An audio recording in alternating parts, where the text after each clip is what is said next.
seen you in what feels like ages. But today we are talking about one of my favorite hobbies, which is sleeping. I was like, dreams? Dreams?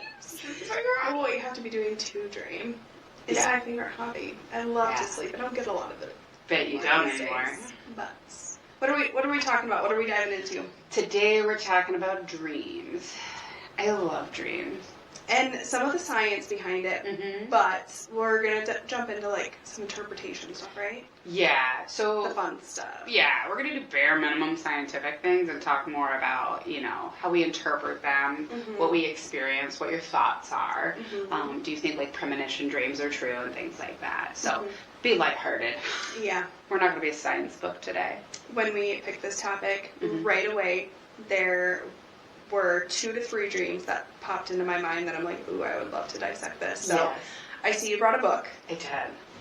I'm excited for that to come out. Okay. But before we get into all the good figuring dreams out, let's learn a little bit about it. Yes. So dreaming. Everybody does dream. Not everybody remembers their dreams, but everybody actually does dream. We've got 4 different cycles that we go through each and every night. And these... Of sleep. Yep. So you've got stage 1, 2, 3, and 4 that you cycle through while you're sleeping. And the stage that we're going to be living in today is the REM. So rapid eye movement. And that's where we have our most dreams. That's where we're experiencing those weird moments in the night and waking up startled or whatever happens, you know. But there's a couple different reasons of why we dream. There's different theories about it. Number 1, most commonly thought of is for emotional processing. So during our waking lives, we experience a lot of things. We take in a lot of input throughout the day, and even though our brains are constantly working through that, we don't always take the time in our waking life to maybe focus on some of those areas of emotions that are really weighing on us. So when we fall asleep and we have a dream about, I don't know, being at school and you're naked or you're late for work or any of those things, we're working through some kind of an emotional space that our unconscious mind is really trying to get through. Have you ever noticed that one of 2 things for me I see a lot is if I am heavily into something at work or I start a new job. So funny story, when we started at Green Tree, it was one of our jobs that we shared together way back in the day. It was a call center. And I had to go through this like 2-3 week training, whatever it was, to learn how to be on the phone in customer service. Yeah. And then the first probably month I was on the phone, it's just day after day, the repetitiveness of answering the call the same way and having the same conversations. I would go home at night and have dreams about answering call center calls. Yes. And I never got a break from it to where there was one time, Brady still jokes about it, where in my sleep I'm laying there and I answer the phone as though I answered the phone, and he played into it to where, and I woke up as part of it. But even, like, if we're watching a show that's really kind of a deeper meaning show or kind of pulls you in a little more, I dream about those at night, too. Absolutely. And I think that's what's so funny about it, because definitely for me, with work, I mean, I was a workaholic for a very long time. I knew that I was super stressed, like, I needed to stop when I was dreaming about Excel spreadsheets. And I would be, like, doing the data entry, you know what I mean? And dreaming of literally just numbers. And numbers. I would wake up saying number sequences, and Will would be like, you doing okay, buddy? Like, what's going on? So, you know, definitely, it's a huge piece. So if we're overworked and things like that, that's what the dream world is for. It's bringing attention to you, like, hey, you're doing this so much, you're dreaming about it, right? And watching videos on dreaming, the one thing that just people kept reiterating is your brain never actually shuts off. No. Isn't that wild? Even, like, whether you remember your dreams or not, like, your brain is your subconscious. Like, it's always working. Yeah. Your waking brain isn't awake, right? But the brain is constantly going. And I think that's just so fascinating. Which is why maybe you wake up and you feel like you just worked another shift because in your brain you did. Well, for me, I did work another shift. I was literally doing Excel sheets, pulling reports. So yeah, there's all kinds of different dreaming. There is. And I mean, there's different interpretations, but what are some of the meanings that? Yeah. Or what do we like? What do you want to jump into next with it? Yeah, I was just talking about the theories of why we dream. So the emotional processing, like learning assistance. There's memory consolidation, and mental organizing. That's the one that I really was like, oh, that makes sense because just like what we were saying, we take in so much stimulation throughout the day. The brain is constantly on. And so dreaming and sleep is so important for this reason, for mentally organizing, because it actually, what the brain is doing is it's taking those stimulants and it's processing it and clearing out like the stuff you don't need. So like when you heard the garbage man earlier, right? Like you may remember it and it's a memory that you remember, but there's no significance to it. So when you're dreaming, your brain's like, yeah, that's not important. We can get rid of it. So then so then the next day, that's not still on your mind, right? Which I find really interesting. But the one that I connect with the most is the otherworldly communications. The dreams are meant for something to help you. So the theory is that you're getting messages from ancestors or from other worlds, realities, universes, parallels, whatever you want to call them, dimensions. But you're actually communicating and receiving messages from them. So that's the theory that I subscribe to the most, on top of the emotional processing. A disclaimer on the otherworldly communications, just in terms of, when I wake up, usually if a dream's really impactful, and I wake up and I'm feeling an emotion. And it's not always what happened in the dream, maybe, per se. It's not about the environment, the script, the characters. How did it make me feel? And then if I'm feeling some type of way about it, I think, am I feeling that way in my waking life and I just have been ignoring it? And is that what I need to focus on? But in terms of the otherworldly, like for sure the shadow figures, the sleep demons, I've heard those, Have you ever experienced them in your dreams? Yes. Okay. Yes. Well, we can get we're going to get into it. We will be discussing it. Do you do a sleep journal or a dream journal? I'm not super consistent about it, but when I have those impactful dreams, I absolutely, as soon as I wake up, not as soon as I wake up, but as soon as I can get to somewhere where I can do it, I'm writing it down. Because something happened. There's a message in here somewhere that I'm ignoring.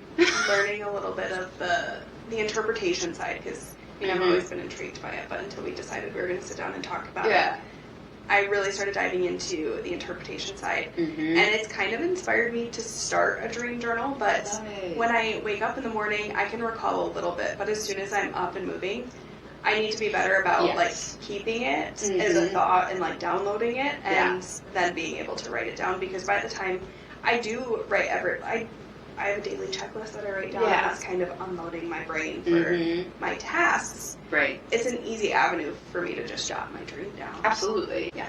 It is. It's a good idea. I like it. I just, me and habits. Do you go back? Have you gone back and read through them? Yeah, for sure. I'm sure that's super interesting.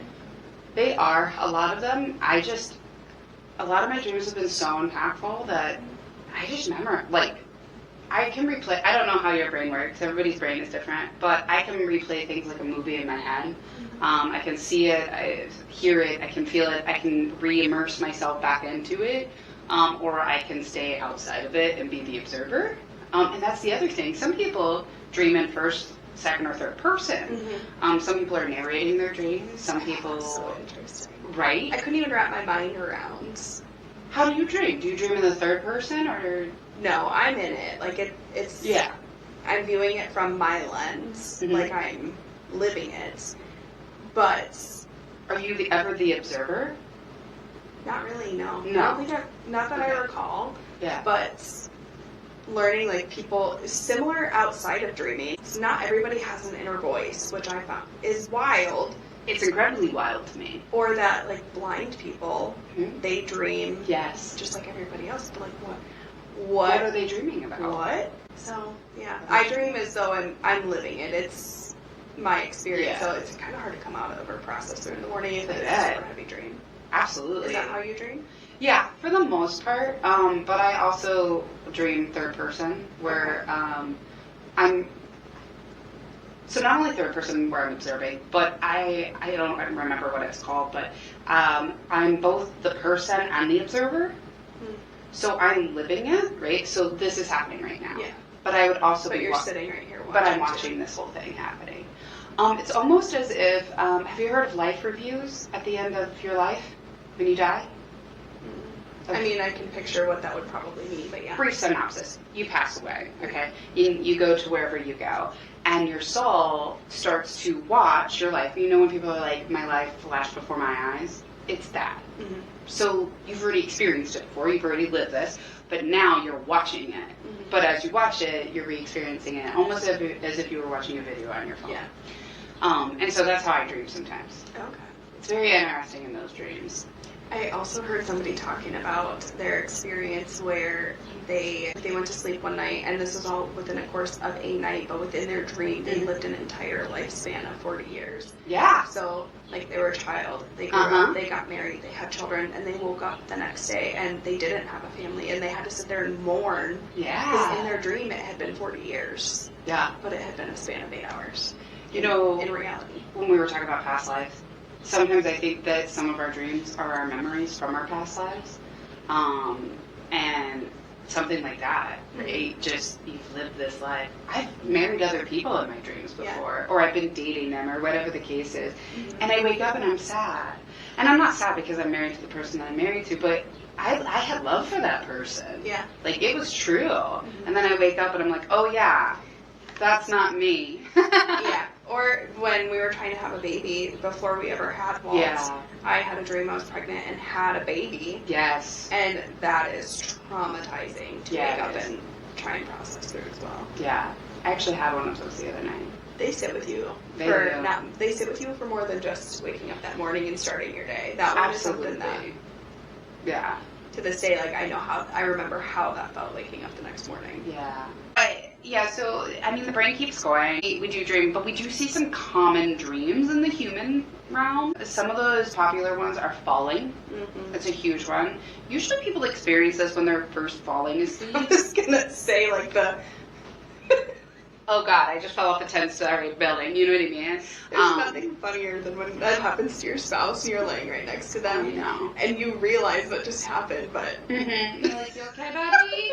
How far did you fall? Did you catch yourself? Yeah. Falling is a huge one. And when you have this, it's really indicating about overcoming with fear. Mm-hmm. Like, there's something going on. You have a fear or an anxiety about a situation. Yeah. And the dream is letting your feelings out about that. And you're just literally, like, free falling. Because, as what we know, when you're fearful of something, it's okay to have a healthy amount of fear, but you embrace it. Yeah. You dive on into it.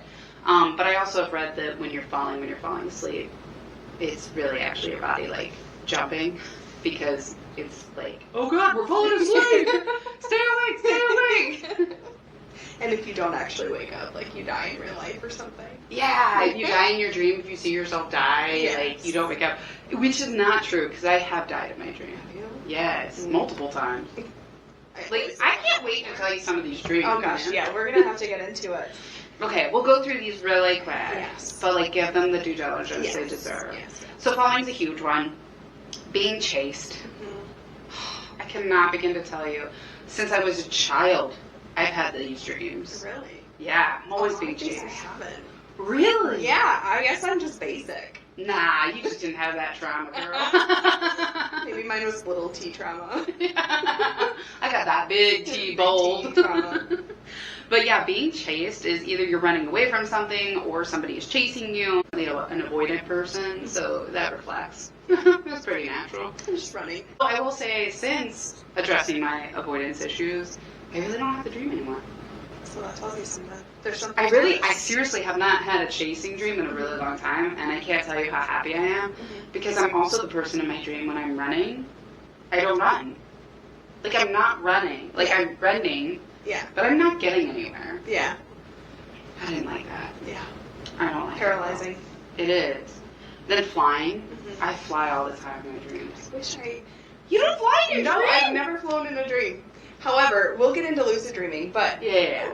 I heard somebody talking about how if you are in a lucid dream, make yourself fly because it's the most exhilarating feeling It is. you'll have. There's Trying nothing so hard to lucid dream, but I just can't do it. There's nothing more freeing than flying in a dream. Like I'm missing out. You know what it's like? It's like swimming. Yeah. You know when you're in any type of body and you're just swimming and there's just a freeness about it. Mm-hmm. That's what I feel like when I'm flying. But I also feel like I'm swimming in the air. I'm literally doing this number. You know. I'm terrified of heights, though, so I do worry. I do worry that I wouldn't love it. When you fly in your dream, it's like you're walking in your waking life. Yeah. It's nothing different. Yeah. So, and you're in control. I'm trying so hard to get it. We gotta get you flying. I don't know how we'll get you flying, but we're gonna get you flying. If there was like a cheat code to get there. The other one is showing up unprepared for a test. Have you had that one? No. I mean, maybe not like that exact thing. Yeah. But I'm prepared for anything. In a sense, yes. Like Yeah. you show up and you feel like an asshole because you didn't bring something or whatever it is. In a sense, yeah, I'm sure I probably had a dream similar. You know what's funny is I always have a recurring dream where I'm always getting ready and I can't figure out what to wear and I'm always running late. But what's funny is in my waking life, I'm not necessarily a late person. Mm-hmm. But in my dream you have world, like a fear of it. Oh yeah, that probably is. You have a fear of being late or anxious about. Yeah, I do have a fear about it. Yeah. You know, that is not wrong. Because when we were little, my dad was always like, you're either early. If you're early, you're on time. If you're on time, you're late kind of thing. But not like rudely, but just like respect time. Right. So I guess that well, we unpacked that trauma today. Therapy. Yay! Copay is $100. I will not be. Okay, this other one is losing teeth. I've heard of a lot of people who have this. Never had it. Thank God. Oh my God. I don't have issues. I don't have to be losing teeth in my sleep and figuring out what that means.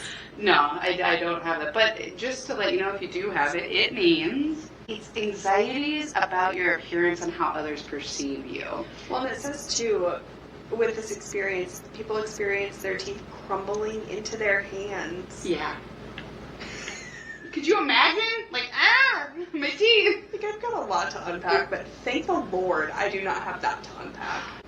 Well, and that's what I find interesting is I feel those things, but my brain is like, we're not going to be losing teeth today. It must not be to an extent that. Yeah, I guess it's not dream-worthy. And then there's the one that a lot of people have. That probably everybody has, showing up naked or being naked in public. I have these constantly. Oh my goodness. I mean, I've experienced them, but thank goodness. I feel like maybe there's been an instance for me with that where maybe I did know I was dreaming, but also in my brain, I remember thinking, like, this can't be real. This absolutely can. I absolutely am. There's not a chance that I am actually naked in this room right now in front of these people. No way, Jose. And I woke myself up from it, but I don't think it was a dream, but. Yeah. Well, no, I mean, yeah. Maybe. It's when you start to gain consciousness, you're asking your reality, right? Yeah. Like, is this real life? And then you're like, oh, it's not real life. What does it mean? What does it mean for the being naked in public? Like, what does that unpack? So, this means that you're struggling to find yourself or that you feel wrongly accused or exposed. It can also mean that you're not comfortable within your own skin. And I have to say, so I moved around a lot as a child, not only just houses, states, schools, and I have a lot of dreams, recurring dreams about being in schools. Sometimes those are the schools that I've been to, sometimes they're not, but a lot of them will include, I just don't have clothes on. Sometimes it's one article, usually my top. I'm missing my top. Sometimes it's my bottom. Also, it seems like I don't care. Some of the dreams I'm like, yeah, what about it? You have something to say it. Like, these are my boobs. Like, you know? I'm like, it's a butt. You've never seen one? And then some of them, you all of a sudden you become aware that you're naked, and then you're like, oh no! So those are the common ones that people usually have. But what I really wanted to talk about is what you've been wanting to get to. Which I've been chomping at the bit, I guess. I know. But lucid dreaming. Lucid dreaming. Tell me all about it. Lucid dreaming is when, in my own words here, lucid dreaming is when you are in a dream state and you are aware you are in a dream state, but you are able to, I mean, sometimes you can control and maneuver things within your dream, but you can, for however long you're experiencing this, you're aware that you're sleeping and you can experience the dream from a dream state. Yeah. And I find that absolutely fascinating. I don't think I've ever experienced something like that. Well, for my experiences with lucid dreaming, I'm more of an astral projector than I am a lucid dreamer. Okay. Because I think with lucid dreaming, ultimately you're the one controlling your dream when you're in your brain, right? But lucid dreaming is more like I'm controlling the narrative. This is a literal dream, where astral projection is more like we're traveling to other places, worlds, dimensions, things like that. And I'm coherent and conscious, and I know what's going on, but I'm not choosing the next direction. So I did see with lucid dreaming, though, there can be a lot of astral projection within it. And one thing I found super curious, that if I do ever get into the state, apparently if you're lucid dreaming, you are not supposed to ask somebody the date and time. Correct. And it is like a no-no. And people within your dream will look at you and say, you're not supposed to say that, or you're not supposed to ask that, because there's something within that, if it is an astral projection. Right. It's trippy. And you know what? I think when I've been in those states, I've never really wanted to know. I was more curious about whatever the mission of why I was supposed to be there. Like, that was the mission of why I was supposed to be there. Yeah. It wasn't like I want to go and find out other information. I'm here for a reason. Yeah. Clearly, my soul has said, this is where we need to go. And I'm like, all right. Maybe if I try to get more active into it and like control it, maybe I will try. So tell me about more of this like astral projection, because I also don't know that I don't know. Yeah. Maybe I have experienced some of these things and I just don't remember it, or I don't realize that that's actually happening. But what is that experience?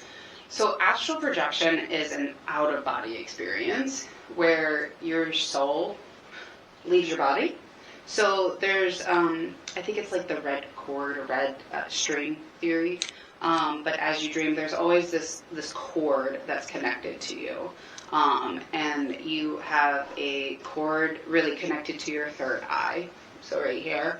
And so when you leave, you have this connection to your physical body. I experience this when I dream.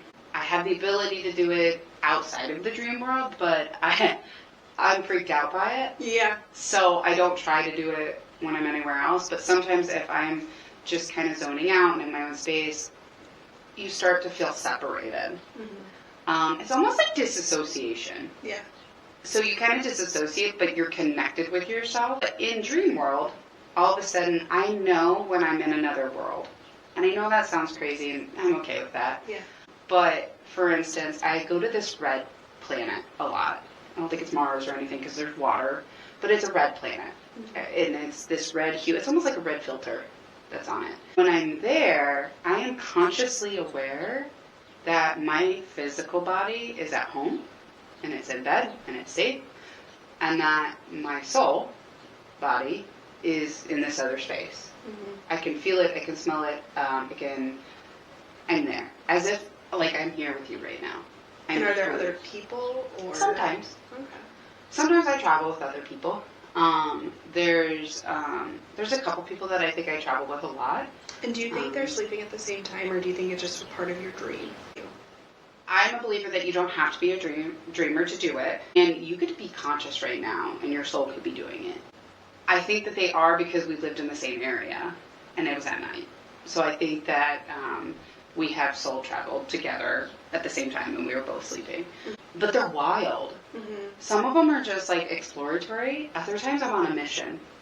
And I think that's what's so bizarre about it. I'll give you an example. Yeah. So I was in outer space. I'm in a shuttle, and I can't remember why I was there, but I'm there for a purpose. Yeah. We're flying along. You can see like the stars, everything. And we start to come into like turbulence is what I'll call it. Who knows what they call it in space, because you're in space.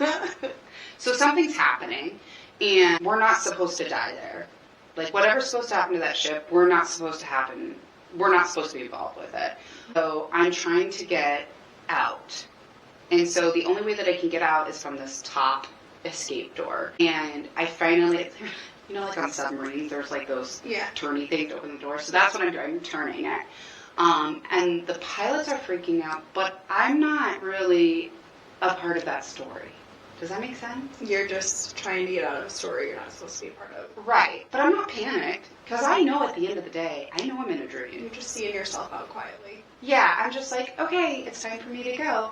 And so I'm releasing myself from this. But when you open the door, you're in space, so it vacuums. And so I get out. Obviously, you know, you're like, we opened the door, you killed the pilots. Like, you're the reason for it. No, they don't. They're not affected by this at all, because they're in their own storyline. And so when I come out of it, and it's almost like a propulsion, you get like sent out. I can feel myself in that body being propulsed out, and then I'm in space. I have a billion questions. I hope I can answer them. I've never even heard of an experience like this. I mean, yes, experiencing odd dreams where you're trying to get out or trying to do whatever, but I've never actually heard. Yeah, it's wild. A story like that before. And it's your body. In this particular dream, you're in your body, right? Like, so what your current body is. Yes. What my brain is able to interpret at that point is me. Mm-hmm. Is this physical body. I know that I don't look like this physical body to other people who I'm with. I think I look like my soul body. Yeah. But the iteration that I'm in right now, this physical body, is what is up here. But I know that's not what's true. Mm-hmm. But that's all my brain can conceptualize. Even neuroscientists, yes, there's studies and there's science, and science is only fact until it's not. Right. That's science. Right. And there's still so many question marks when it comes to the subconscious and dreaming. So, absolutely. Like a weird fact, I've read that you never create a face from nothing. Exactly. Everybody in your dream you've experienced at some point in your life, whether or it's some on TV, variation, yeah, some facial, like you don't create a facial feature out of nowhere. Super interesting. It's like, but how? There's not. How do you even study that as science when it comes to the subconscious? Yeah. So the possibilities have to be so endless when it comes to dreaming. So I'll tell you, before I was still living in North Carolina. I was living at home. I was probably 20, 21 at the time. I was going through a lot, tumultuous. You're trying to figure out who you are, what you're supposed to do with your life. I have a lot about vehicles and driving. Anxieties with it? No, just in my dream, I'm driving. Just it's a physical representation of I'm driving this vehicle, right? Yeah. I'm in control. But when I'm in my dreams and I'm driving a car or something like that, I'm in the back seat and the car is going, but nobody's in the front seat driving. So that's a lot of them. Yeah. But this particular dream, I had a Cavalier. I don't know who makes the Cavalier, but it was a green Cavalier. Chevy. Thank you. So I was in this car and I was going down the highway and I was behind a semi and the semi stopped. And I began to stop, but I was not going to stop in time. And I knew I wasn't going to stop in time. And as I started to realize I was not going to stop in time, the car impacted with the back of the semi. And the car blew up. And I can still to this day feel the heat from the explosion. And I could just feel myself dying, and I could feel myself going out, like when you die, you know, like we know. Yeah. But what it's been described, I remember waking up in a pure panic because I felt like I was burned alive. That was probably the first real time that it really affected me, and then another time, I don't remember how I died, but I was at my funeral. Oh my goodness. So that was odd. But the car one when I died was intense. It still sticks with you. I can feel the heat. I can see it in my eye. I can see us going and impacting it. It's a memory. Yeah. That's not a dream. That's like full-blown memory at this point. You know. I feel like we have such two different experiences when it comes to dreaming that I feel like my dreams are just more of a little playground for me to go dance around and like decompress, and I don't really remember a lot of them. I do dream in color. Yes. Fortunately, I've heard 1 in 4 people dream in black and white, Right? and that is Wild. That makes me so sad. I know. But with that, how they explained it is that if you have a slower emotional processing way of processing your emotions, you tend to dream in color.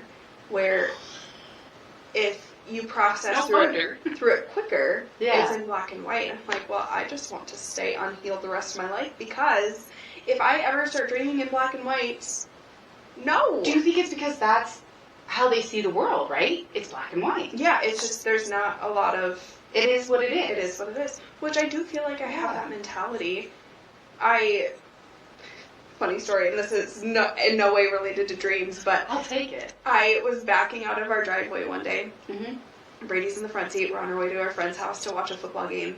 And I back right into the vehicle, right behind our driveway. And I just put it back in drive, pull back up into the driveway. And meanwhile, Brady's like... We hit the car, and he hit the door, and he's being all dramatic. He's the people across the street come out, and the guy that lived across the street from us was actually psychotic. Yeah. But, like, they're screaming and yelling, and I'm sitting there, and I look at Brady, and I was like, I can't change it. No. Why are you acting like this? Yeah. And he looked at me, and he's like, why are you so chill about it? And I'm like, because I literally can't change it. And I feel like I have that demeanor of, like, it is what it is. I would agree. I would absolutely agree. Like, it's very much like, it happened. Yeah. What am I going to do now? Yeah. Which I think is fantastic. But I always want to dream in color. I do. I'm really curious. I really want to dabble in your kind of dreaming, though. My kind of dreaming as well. It's not all, terrible. I do die a lot. I'm in a lot of risky situations. But, like, also, I do remember one time I married Paul McCartney. Or no, it was George Harrison. Paul McCartney was in the running, but George Harrison from the Beatles. And I woke up so sad that it wasn't true. He's also old and so bad. mad at me when I tell you I don't know either of those people. I mean, I've heard of Paul McCartney, but... Okay, you know the Beatles? Heard of them. Okay. George Harrison is in that. Okay. And back in the day... They got to marry him. Yeah, he was a good-looking fellow, at least to me. And I was pretty excited about it. So that leads me into something else. So dreaming about people that have passed on. Yeah, sometimes you can... It's just life experience, and, like, the dream doesn't necessarily mean that person is visiting you. Mm-hmm. There are instances where your loved ones can come back and visit you in the dreams.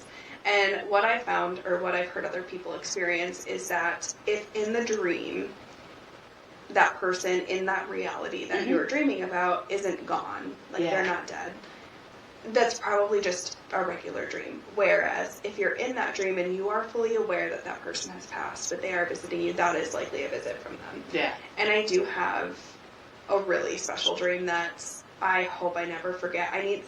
This is how I need to start my dream journal, is just writing these few dreams down that have stuck with me. But my family dog, I think you even met Sammy. Yeah. Did you meet Sammy? I did. Okay, so we had this family dog, absolute psychotic. Yeah. Dog. Just wild. Cute as a patootie, though. Little Brit, I think she was a Brittany Spaniel. He was a Brittany Spaniel.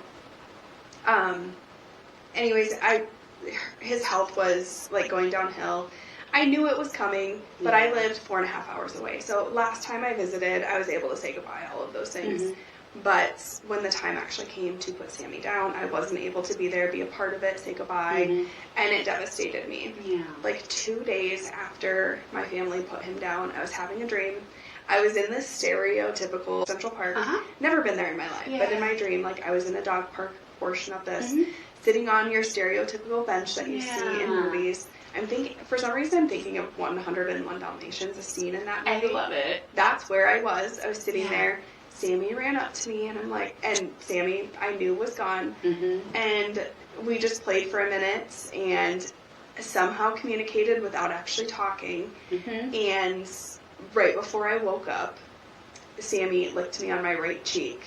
And then I woke up, and my right cheek was wet, but not my left cheek. And, like, that is an experience where, like, a loved one did come to visit me. So I've experienced it, so I know it's real. Yeah. But it's just so wild how it shows the possibilities are endless when it comes to your dreaming world. I wish I experienced it more. Well, what I will say is, if you're open to it, Yeah. they're always willing. Yeah. They're always out there, ready to do it. You know, Hazel passed, and our Rottweiler, she was 12 at the time, passed from cancer. So, exactly that. I mean, I told her before, you know, she passed, I said, please visit me in my dreams all the time. I always want to see you. And I think those are one of the most beautiful moments when she does come, because you get to see them again. Yeah. You know what's funny that you brought it up? Because my friend texted me this the other day. It was Wednesday. She sent me a text and she said, Hazel came to visit me in my dream last night. Aww. Now, I'll tell you, she knows that we're doing a podcast. She has no idea this is what we were talking about. No idea. She just knows we're doing a podcast. Yes. So she sent me this on Wednesday. Hazel came to visit me in my dream last night. I don't know where I was or what house I was at, but she was outside and I was trying to call her in, and I ended up having to go get her. But as I got closer, I think she realized I was calling for her, and when she finally approached me, she laid down and let me rub her belly. Oh. And I was like, I'm not crying, you're crying. So when it comes to dream interpretation, you brought this book. He did. There's a couple dreams. I debated on whether or not I was going to bring this up. Yes. Because they are two dreams that they're very similar in nature, and I don't need them unpacked because I know exactly what they were. But I do want to dive into that book really. Absolutely. It was at least a couple of years ago because I remember Walt. Okay. And Walt sleeps right on the other side of our wall. His bedroom is right there. It was around the time I really started diving in heavy to my faith and exploring and looking for clarity and things like that.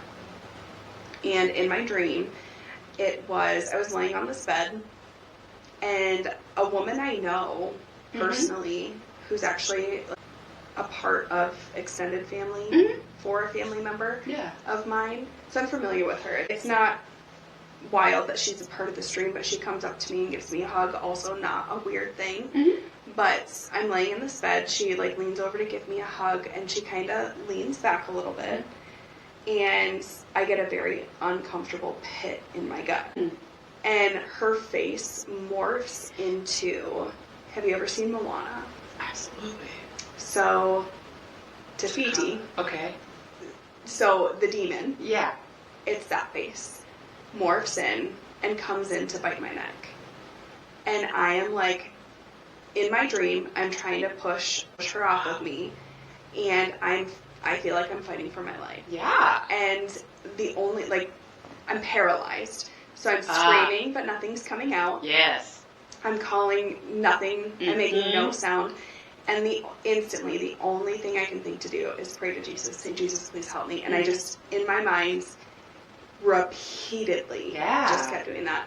I woke up and just dove right into prayer. And within 15 seconds, Walt woke up screaming. And so I instantly started praying over my son and all of those things. So that was a profound dream. It's something I'll never forget. And about 2 weeks ago, it was the night that we picked that we were going to have. Whenever it was we decided that this is going to be our next topic, that night I had the same exact dream, but it was a different character. So I don't think there was any relation between. No, it was just a representation at that time. Yeah, is that I was comfortable with her coming in for a hug and then the attack of something. Right. I see it as something evil trying to intertwine within my life. Then the night we picked this, same dream. Same person? No, not the same person. It was again somebody I was familiar with, and just paralyzed. I couldn't speak. I was screaming, trying to do it, and again just instantly started praying. And as soon as I woke up, Walt started crying again. Okay, so I have theories. You're a mom. You're a woman. You have lots of intuition. It's just how we are built. We have, we'll call it magic for lack of a better word. We have the ability to have this connection. And when you become pregnant, cells of your child remain within you, right? I'm wondering if at the same time, while you both are asleep, you are experiencing a intuition moment of something, well, it's uncomfortable. Mm-hmm. He's going through a bad dream or something's happening, right? Maybe he's having growing pains or something. And so in order for you to start waking up and coming up out of REM, right, your body starts to give you this, and then you wake up so that when he wakes up, you're spry. You're ready to go. That's what I feel like. Only because the way that it is happening in the sequence, and then he's waking up. That's how what my theory is. I'm just a person off the street, though. So, yeah, it's interesting. And I think with sleep paralysis, for me, anyways. So sleep paralysis really happens either when you're trying to fall asleep or you're trying to wake up. And for me, I experience sleep paralysis a lot. I haven't in a really long time, which I'm really excited about. During this, you're fully conscious. You're aware of your surroundings, but you're not able to move. You're not able to speak. And I also read that you sometimes can't open your eyes. Now, I don't experience it. I can open my eyes. My eyes are open. But my sleep paralysis demon, we'll call him, I don't really think it's like a demon in the demon sense. Yeah. I think it's just this thing that my brain has conjured. Do you remember, it was a long time ago, but the apartment that it had? It was kind of like it had the slanted ceilings, you know? Yeah, like it was a townhouse type apartment. Yeah. Okay. So, I had this dream a while ago that this shadow came out from the corner and it reached out and it grabbed me and it's pulling me into the wall. But like I can't move, I can't go anywhere. So that's one of the things, the shadow comes out. But the sleep paralysis for me is one night I was sleeping at our house in Florida on the couch. And I thought I saw these kids breaking into our house. And they came in through the window, ran through the hallway, and went through my room and left. Well, I woke up, and I tried screaming. And I'm awake, I'm laying on the couch, my mouth is open, nothing is coming. You know, like when you go to scream. Yeah. Like you're using your voice. Yeah. Nothing came out. Couldn't move, couldn't do anything. I think I saw the clock. I think it was probably for at least a solid like 2 to 3 minutes. You gotta think when you're just waking up, 2 to 3 minutes is like 2 to 3 days. Yeah. Like when you're panicking. Pure panic. I mean, I started sweating. I was tense the entire time. And finally, when I could get out of it, I finally ran into the room and I was like, oh yeah, Willie, you know, like I'm 5 again, and had a bad dream. But it's terrible. Yeah. It's awful. When you have a bad dream, is there something you do to go back to sleep to kind of cleanse yourself of it? So when I was younger, and even now still, I'll say Hail Marys. I love Mary. I'm a girl, you know. Even though I don't subscribe to the church still and, you know, attend, I still believe in Mary heavily. Jesus is an ascended master, you know, but I don't go for, like, prayers and stuff. Number one, I'll probably just get on YouTube. Or I'll try to scroll. Yeah. But if I'm trying to be good, or I'll count. Counting is really calming to me. So I'll count. I'll do like groups of 10s and see how many I get. But you know, it probably stems from doing the rosary so much when I was little, because groups of 10. Or I'll just try to say it's just a dream, but usually Will has to like rub my back. Brady has a weird thing too, where if he's having a bad dream and he wakes up, he has to just wipe the inside of his eyes like this. Really? And he can go back to sleep normal. It's weird how we both have these things where we can go right back into it and just you guys are cleansed wild. of it. No, because for me, I'm like, I'm up. Usually it's like, I'm up. God damn it. I'm getting something to eat. I'm going to put a Disney movie on. And I'm going to sit here. I do have a question, though. Yeah. So, I have 2 questions. So, twofold. A, do you have recurring dreams? The same dream over and over again? Yes. Well, not anymore. There is a dream that I've never been able to unpack. Okay. When I was younger. Can we unpack it? Yes, let's do it. Oh my god, yes. Okay. Maybe we'll find something in here. Okay. I don't know that I can find anything from the other dream in here specifically. That's okay. But we're going to do it. All right, I'm ready. So, when I was little, It wasn't every night. I used to sleep with dream catchers on my wall because Aww. this dream affected me so much. Wow. So there was this man, bald man, same man, Okay. literally the same exact dream played out every single time. I would be kidnapped by this man, Shut up. put in a white van. We would go to this weird shed barn thing. I would be put in a bathroom, and the bathroom had the walls. So what I remember it as, it's this paneling. It's like hard plastic paneling with the texture on it. We always saw it in like milk barns. Yeah. My family kind of worked in milk barns when I was younger, and you could hose it off and all that stuff. Yeah. That was the walls. It was very vivid to me, and full of flies and fly poop all over the walls. And those are the details that I remember. But that I was kidnapped by this man. And it makes me wonder, I've so many times asked my mom, like, was I kidnapped and you're just, like, protecting me from the information of it? And she thinks I'm nuts, but it's the same thing, same man, same details, everything. And probably, I haven't had it since before I was a teenager. Yeah. But it was a reoccurring dream for me. But that is the only time I've ever had a reoccurring dream. Wow. So what I do have to say is, I too as a child, when I was younger, would have the same reoccurring dream that I would be kidnapped by an old man. Was he bald? He was, but he had a beard. Well, mine was more goatee. But anyway, sorry. But how interesting. Yes. And I too asked, did I have an experience where somebody picked me up that they didn't know? And they're like, no, like, no, Not nobody that I took you. recall. I think that's so wild because how interesting that we both would have that. But let's find out what kidnapping means. All right. So spiritually dreaming of a kidnapping suggests that someone or something is draining our essential energy and possibly using it in an inappropriate way. This might, for instance, be a family argument or an anxiety that we were not able to deal with properly. In dreams, we may find ourselves trying to kidnap someone. That's not us. But I want to go back to what the first one said, because I know for me, I had a tumultuous childhood. There was a lot of stuff that I just didn't know how to handle. Did you have things going on? Little T? Yeah, we'll call it little T. Yeah. Little T? There were some things. There were things happening. Yeah. It actually, the timeline kind of lines up with some things happening that... How old were you, if you don't mind me asking?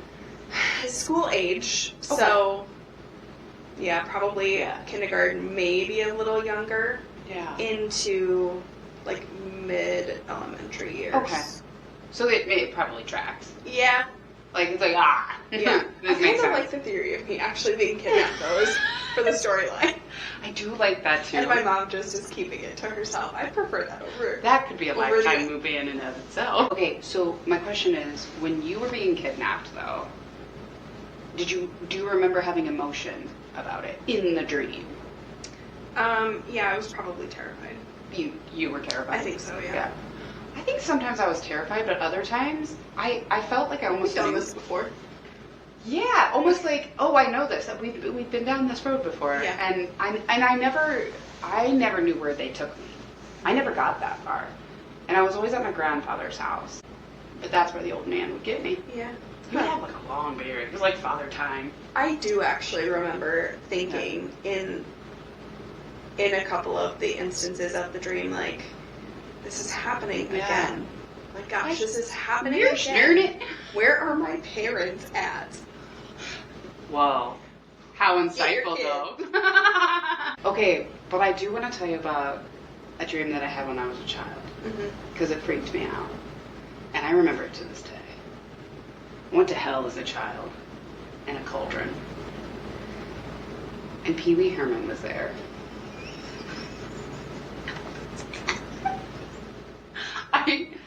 I kid you not. This is, like, we can call it my dad. Because it's legit. Tell me more. So Pee Wee Herman's there. I think maybe over time the Muppet has changed. I think at one point it might have been Kermit, or it could have been Animal. I'm not sure. I know.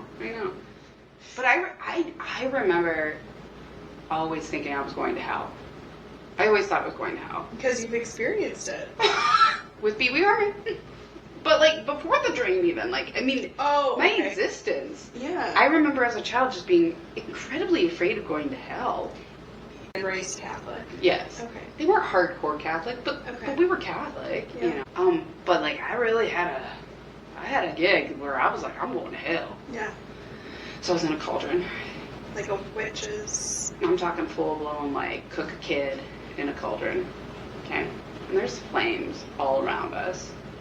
And hell was just you falling the entire time through flames. Just being really hot. Mm-hmm. And Pee-wee didn't do a lot, you know? He just, like, it wasn't helpful, you know? You can laugh all you want. I'm so sorry. No, it was, you can see how much it's tripped me up in my life. But, like, I'll probably never forget this dream. I will never forget this dream either. But I do remember waking up, and I do remember telling my dad about it. Yeah. And I was like, look, you gotta be straight with me. I'm not going to hell because I can't. And I was like, and if I am going to hell, why did Pee Wee Herman come along? I did watch Pee Wee Herman a lot. Okay. And I watched Muppets a lot. So that tracks. Yeah. It was cool that they were there. I didn't know why they were there. It seemed like they were just as confused as I was. So you're going to your dad asking if you're going to hell, and you're going to your mom asking, when the fuck was I kidnapped? Because I keep recalling this dream. Yes. I'm like, hello, anybody's gonna help me. But I've never understood what that dream was about. The only thing that I can think of is that it was just stemming from the fear of hell. But I think about it every now and then. I'm like, you better watch out because you'll go to hell with Pee Wee Herman real quick, you know? Don't sin. What's so interesting, though, is, like, you can unpack your dreams and based off of the emotions. Yeah. We literally just unpacked our kidnapping dream. Absolutely. Down within, I mean, Minutes? that was actually really interesting how we were able to just unpack that and tie in an event that was happening in our life to the kidnapping dream. Because I've been wondering about it my entire life.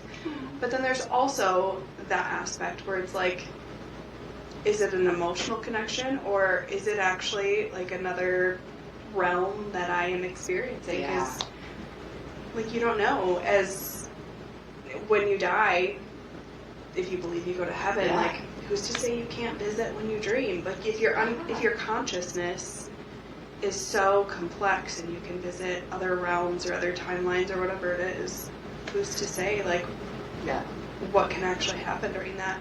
And how do you unpack some of that stuff? I feel like some things you really can't, but that book is really interesting. No, I as you can see, this book's been through it. I've had this, I think, since high school. My mom, growing up, I remember my mom had this huge hardcover dream interpretation book because she also found it really fascinating. And I would page through it every now and then when I had a dream, but I think I could talk about dreams forever. I'm going to be texting you at 4 a.m. all the details. Like, I won't remember if I don't type this out right now. I can't wait to and have you look it up in your book. I'm going to try my hardest. I want to experience some of this playground activity that you've been taking part in. Yes. I'm curious to see if you can. Yeah. I mean, I've heard you have to really be intentional with thought to be able to lucid dream. Yes. The idea does kind of scare me a little bit, though, because... Yeah. Well, you're messing with your brain. Yeah. I think anytime you mess with your brain, it's kind of like... Yikes. I also have heard that a lot of lucid dreaming happens while under the influence of, like, sleep aids or narcotics, alcohol, that type of stuff. Then I also, in a podcast I was listening to, they talked about how marijuana can actually suppress REM sleep. So it can actually affect that too. So there's a lot of factors that go into it where you have to really, really be deep into it to be able to experience it. Yeah, it'll be interesting to kind of unpack that and see what happens. I'll check back in if I go on any wild journeys. Follow us on all social media. TikTok, Instagram. Where else are we? We're on YouTube. Spotify. Apple Podcasts. Follow us, subscribe. Give us your feedback, and we'll see you next week. Bye!